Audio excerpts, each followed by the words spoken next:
محمد النبي الأمين وعلى آله وأصحابه أجمعين. أما بعد، قال الله تعالى في القرآن المجيد: أعوذ بالله من الشيطان الرجيم. بسم الله الرحمن الرحيم.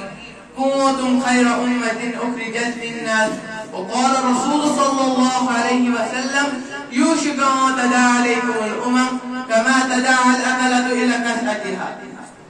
محترم علماء کرام، بزرگان دین، والدین گرامی اور عزیز طلباء، السلام علیکم ورحمۃ اللہ وبرکاتہ۔ آج میرا موضوع ایسی دردناک حقیقت پر ہے جس کا احساس ہر بیدار دل مسلمان کو ہے۔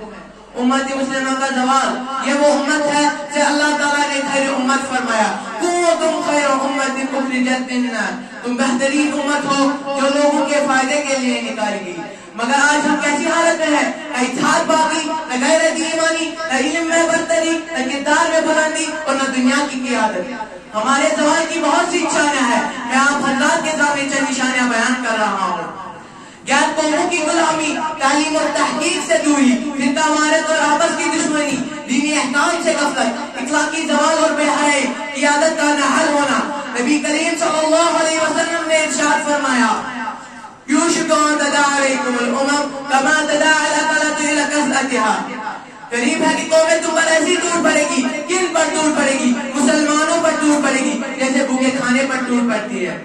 صحابہ رضی اللہ تعالیٰ عنہ نے عرض کیا: یا رسول اللہ صلی اللہ علیہ وسلم، کیا ہم تعداد میں کم ہوں گے؟ فرمایا: بل انتم یومئذ کثیر ولکنکم غثاء کغثاء السیل۔ نہیں، بلکہ تم بہت زیادہ ہوگے مگر تم سیلاب کی جہاز کی طرح بے وطن ہوں گے۔ اب ہمیں دیکھنا کہ ہمارے زوال کے اسباب کیا ہے؟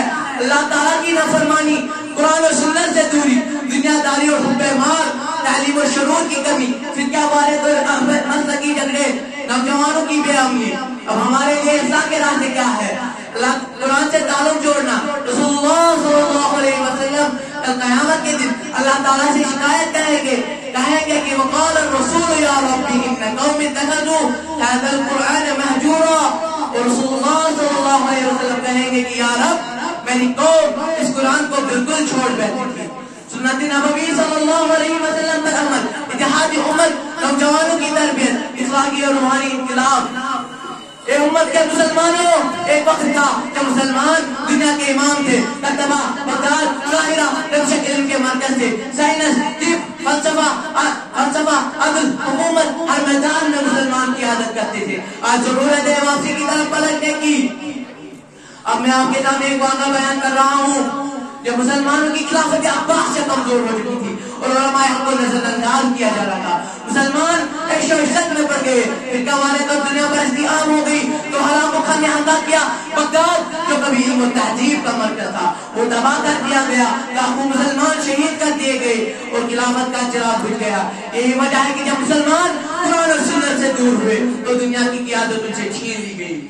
اب میرا قصوری پیغام آپ لوگوں سے: اے نوجوانوں، سستی چھوڑو، اے علم والو، اپنی ذمہ داری پہچانو، اے امت مسلمہ، اٹھو، چلو، سب لو اور اللہ کی طرح رجوع کرو۔ انصروا اللہ ینصرکم ویثبت اقدامکم۔ اگر تم اللہ تعالیٰ کی مدد کرو گے تو اللہ تعالیٰ تمہاری مدد کرے گا اور تمہیں ثابت قدم رکھے گا۔ اللہ تعالیٰ سے دعا ہے: یا اللہ، امت مسلمہ کو جگا دے۔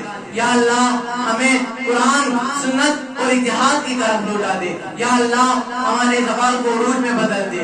آمین یا رب العالمین۔ وآخر دعوانا ان الحمد للہ رب العالمین۔